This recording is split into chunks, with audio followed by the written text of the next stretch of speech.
Is this microphone on? Excellent. Okay, well, thank you all. I'm Cynthia Nixon. Thank you all for coming to this amazing film. I'm going to, I'm Cynthia Nixon. Will you all introduce yourselves?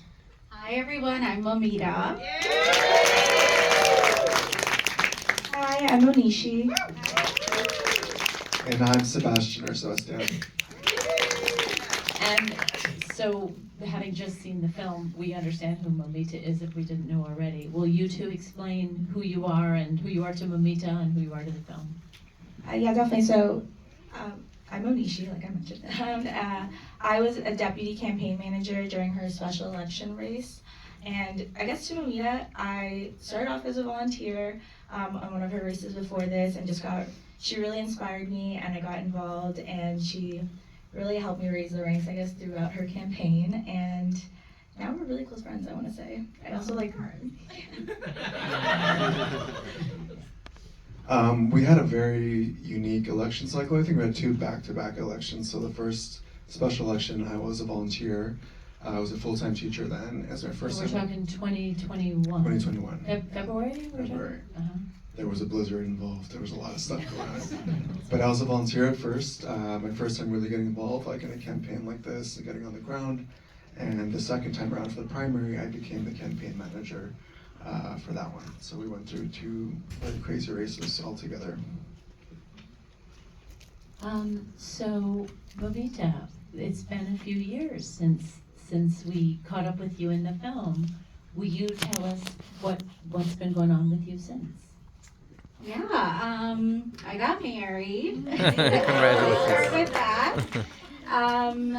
I actually work for a labor union whose president is currently being detained by the current administration in California. So I'm really, really proud that I'm still in the fight and organizing. Now I'm here to help the next mayor get elected who's going to center housing justice. So we'll ask more about that in a little bit. So I feel like, and I'm going to be directing a lot of my questions to Moumita, but please jump in. So I feel like your campaign was a really pivotal one in terms of real estate getting involved in what was effectively a small, like before your campaign, the idea that a billionaire would have spent so much money and would have played in a city council race, not in Manhattan, would have a guy who doesn't even live in New York, Stephen Ross, right? What do you think? What did the race look like before he got in, and what did the race look like after real estate started spending their money? And also, if you would, I'm sure that as with any film, and maybe particularly a documentary, there's so much footage that gets taken that's amazing, but has to end up on the cutting room floor. So I would also ask, what was filmed from your campaign that you wish had made it in the final edit? So I guess I'll start with what it was like before the campaign. Before the campaign, before Stephen Ross started pouring a ton of money into our race, there was a lot of momentum. Like, we were organizing our community. They knew who we were because we were doing mutual aid work.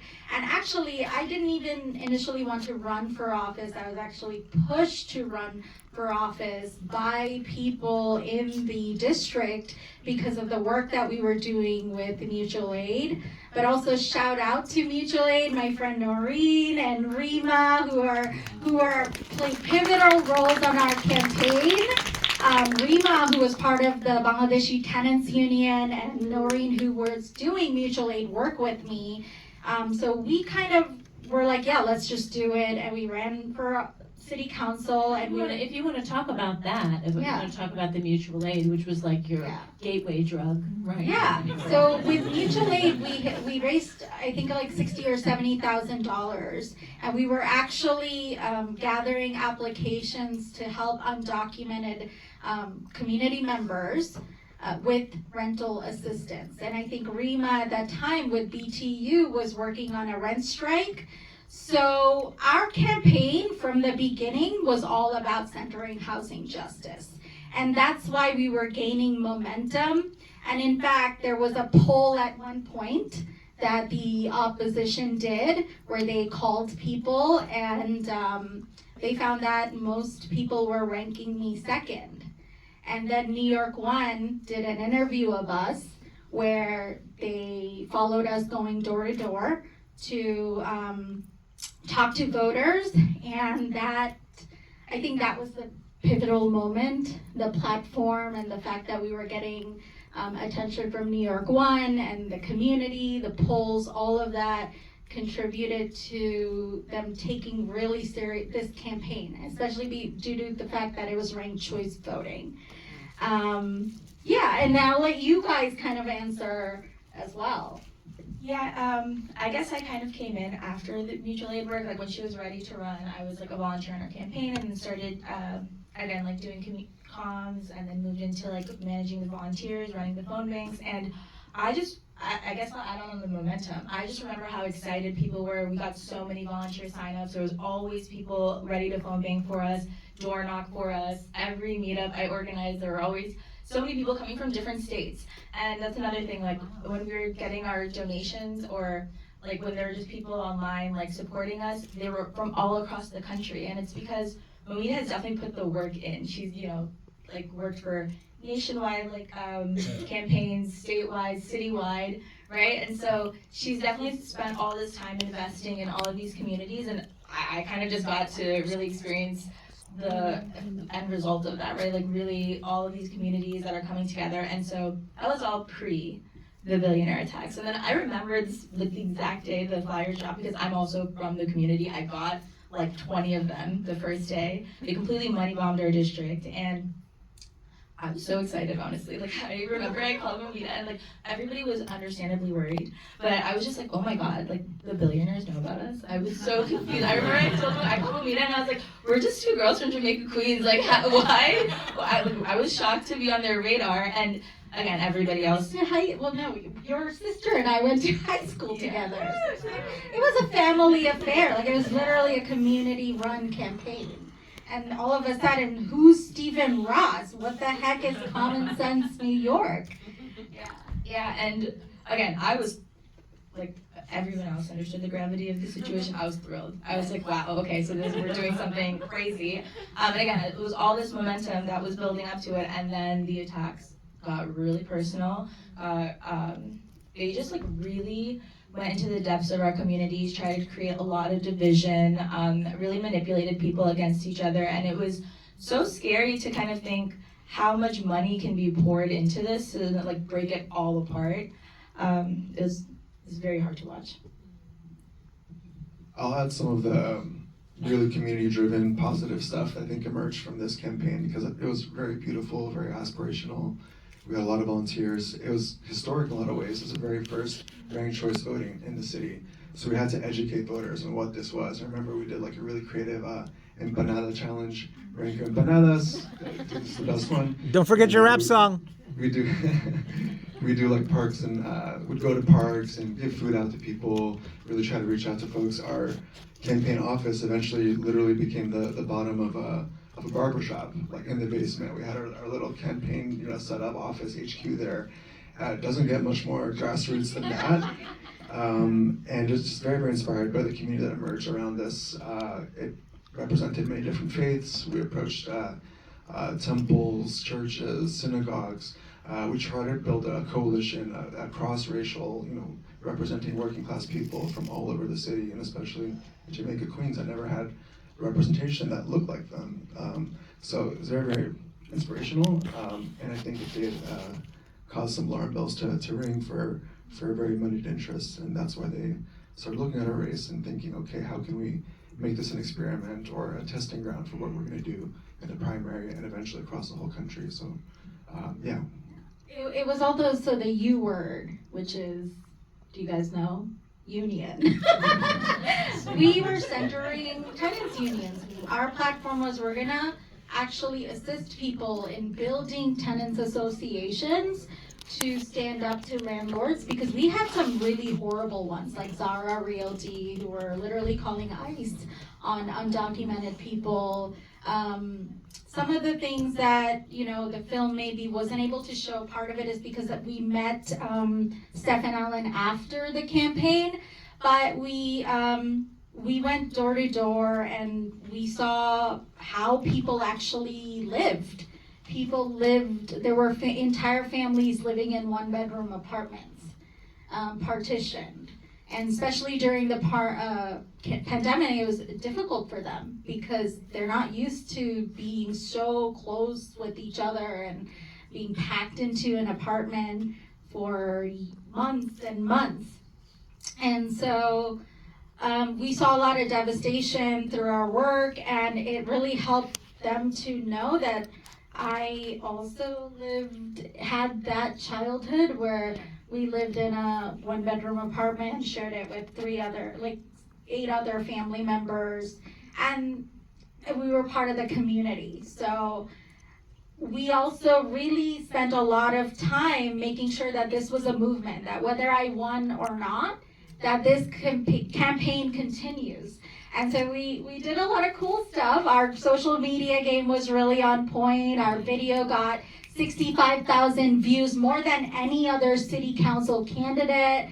It was really emotional. It set the tone for how everyone should run the campaign. So they were really scared of that as well. Like, oh, she's really putting up a bar here for everybody else. And we also made music videos. Multiple music videos. Yeah.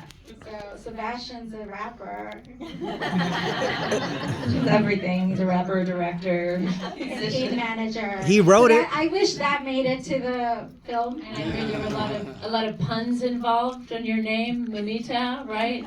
Momentum, which actually the press started using, and our opposition. They were like, she has too much momentum. We need to stop her.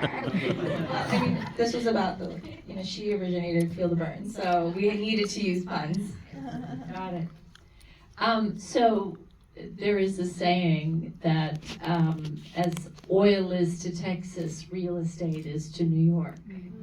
And I would just love you to talk about the growing influence of this pro-landlord, pro-big real estate lobby, and again, just the more you could illuminate why you think Stephen Ross got involved in this seemingly obscure race.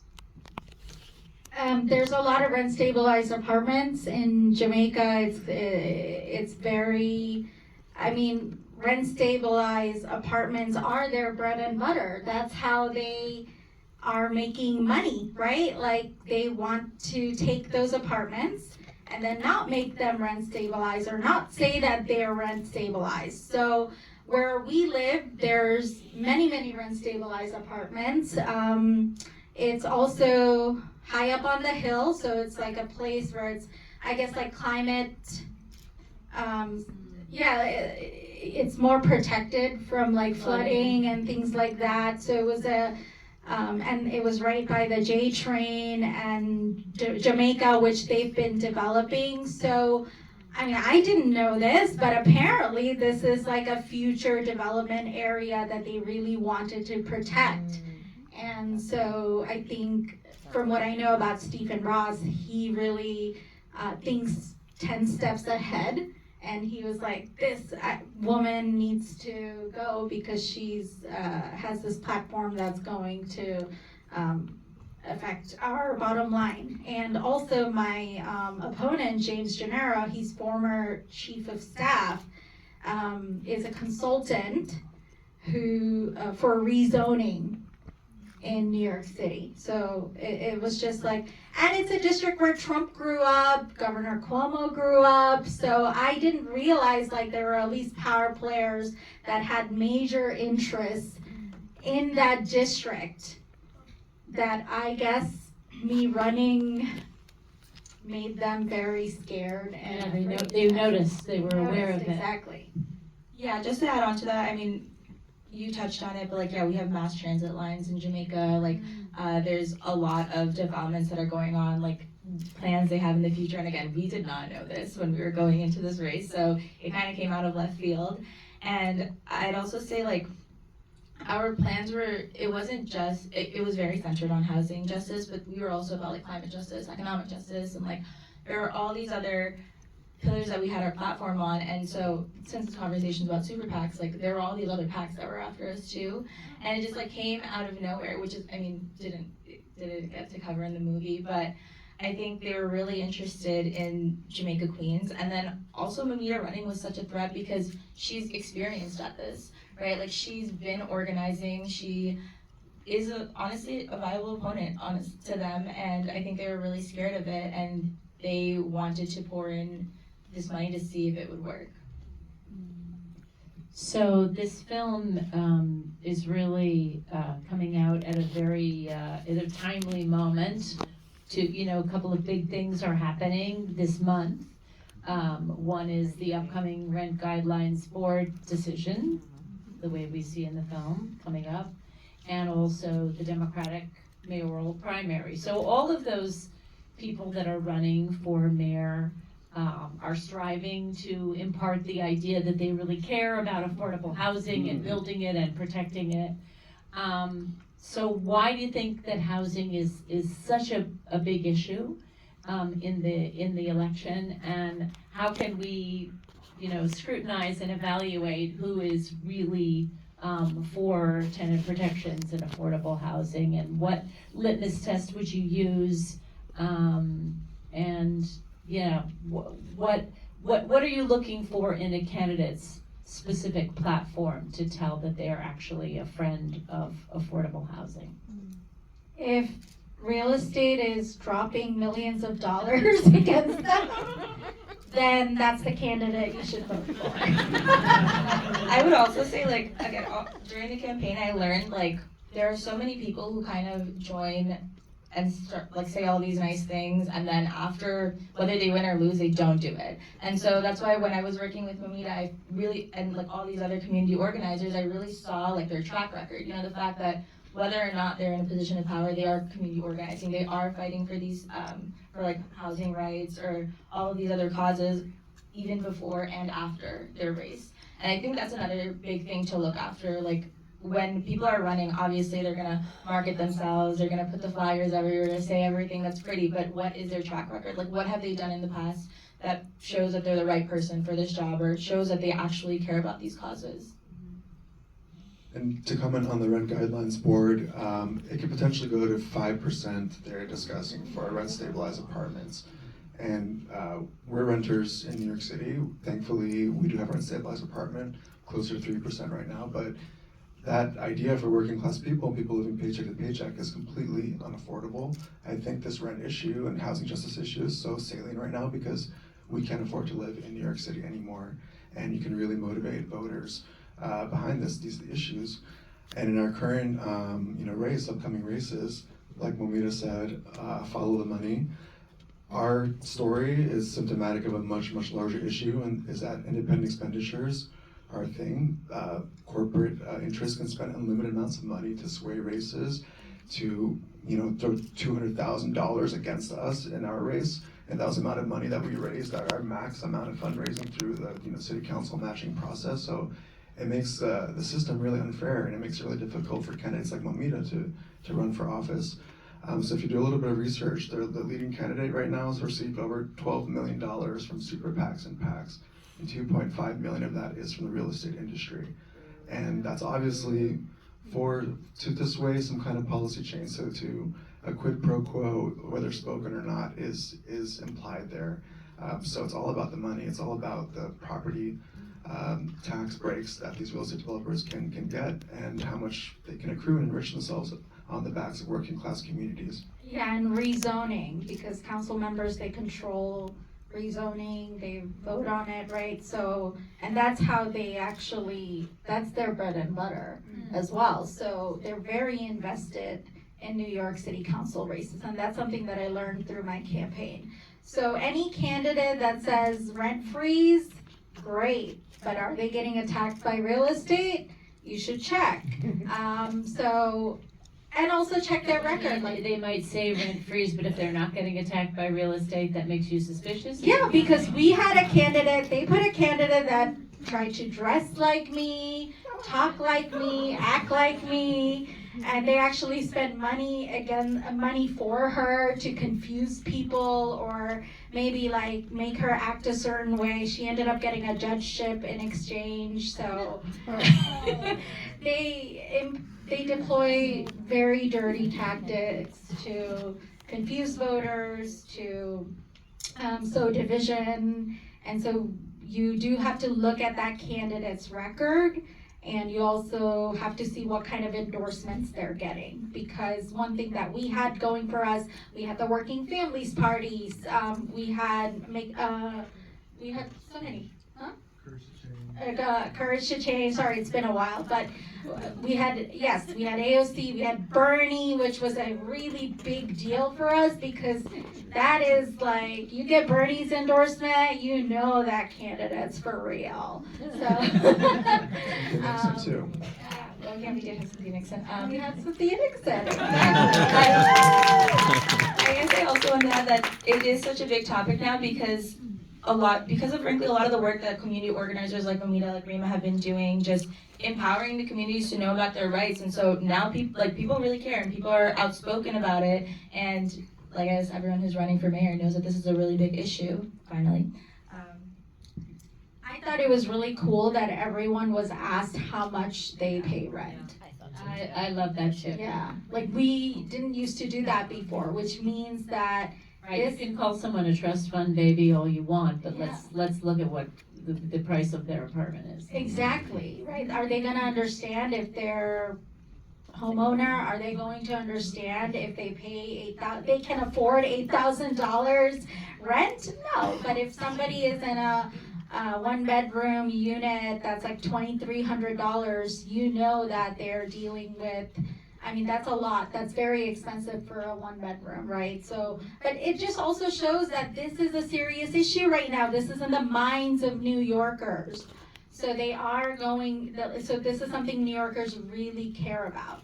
So one thing we did was educate a community that normally has no idea how elections work about money and politics. And so our goal is that hopefully that education translates into action for whoever's, the candidates that are running for mayor, and I'm already seeing that where our communities are like, oh, we know what to look for. If we see a negative ad, we know this could be the billionaires. And to do that for an immigrant community that doesn't speak English, isn't really used to the political process, honestly, that's what I take as a win. Yeah. Very good. I would also say we educated the Board of Elections, honestly, because when we submitted for matched funds, right, we had all these small donor donations, we submitted all the ballots, everything, and we got rejected the first round. And it was because part of the reason was they didn't believe that so many people could live at the same address. And if you think about New York City, right, how many people live in apartment buildings? So it really kind of tells you who's funding these elections, who's funding these campaigns, if they don't know the difference between 2F and 2E. And that really affected us because initially we didn't receive our matching funds. And I remember Rima and I had to go door to door notarizing every single endorsement. So they just deploy so many tactics to make it difficult for working class candidates to succeed, that the influence of money is too great. And it makes it very, very difficult for candidates like me and others, right, to challenge these billionaires. They dropped a mailer 2 days before the campaign, which by the way was illegal, and there several Days before the campaign. sorry, the election. Sorry, yeah. 2 days before the election, several candidates actually sued because you're not supposed to do that. But they don't care. They have the money to settle lawsuits. So, and we see a lot of that conversation happening in this film with the deed theft, right? So, yeah. So I think we are pretty much at time. So I'll just ask one final question. That in the film, Moumita, you say, Stephen Ross can bury me, but others will come. We can't be scared. We have to keep going. So have others come since your race? And what have they, do you think, learned from your race? And I guess what gives you hope about the housing justice movement, or really anything else at this moment? I think we could, need all the hope we can get. Yeah, no one has come to step up to run against James Gennaro, but we'll see what happens. But I mean, across the city too. Do you know what I mean? Of your the model of your campaign. Yeah, absolutely. I think housing justice at the center right now. That even candidates who never talked about housing issues are talking about it, or talking about rent freeze. What gives me hope is really the organizers, like organizations like Drum and Bangladeshi Tenants Union. I mean, these are the real heroes. Like, these are the people that give me hope, because they're doing the work every day tirelessly and are the ones recruiting candidates to fight these billionaire real estate developers. So you don't have to run for office. It's a big undertaking that I know that I'm like, whoa, I don't know if I could ever do that again. And a lot of people might feel that way, right? So when I say they may bury us, but more will come, what I mean is that more will join this fight. People like Ellen and Steph are gonna show up, who are gonna tell the story and engage even more people. And then those people will join tenants unions, organizations, and then find the Moumita, find the AOCs, find all these incredible grassroots activists, and hopefully support them into running and winning. And that's what gives me hope.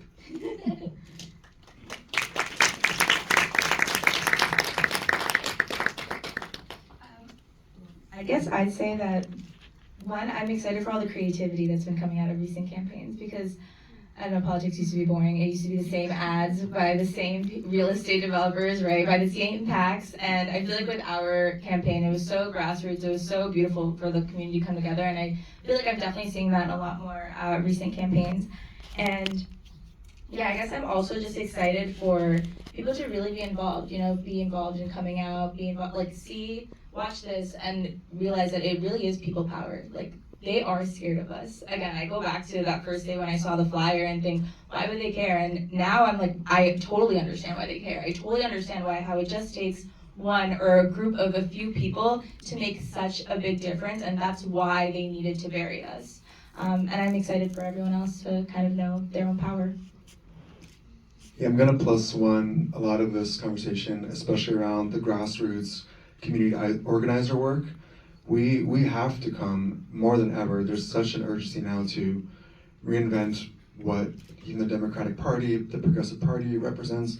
Politics is broken in so many ways. It's not representative of working class families especially, and to really roll back some of these issues that we're having around campaign finance, independent expenditures, Citizens United. It's going to take a whole political revolution, right, that has to emerge from the people. So no matter how much money is thrown at these issues, I think if we really build a true movement like what we tried to do and what we're continuing to do, that's rooted in the community, people coming together, providing mutual aid services, social services when people most desperately need them, which is going to come up right now in this next season. There's going to be a lot of suffering in our communities. And if we can organize around each other and build spaces that authentically are there to listen to people, to provide access to legal services, to food, to education. These are the kind of spaces we're trying to organize right now, and to really reinvent public infrastructure, and the community is going to show up where the government has failed.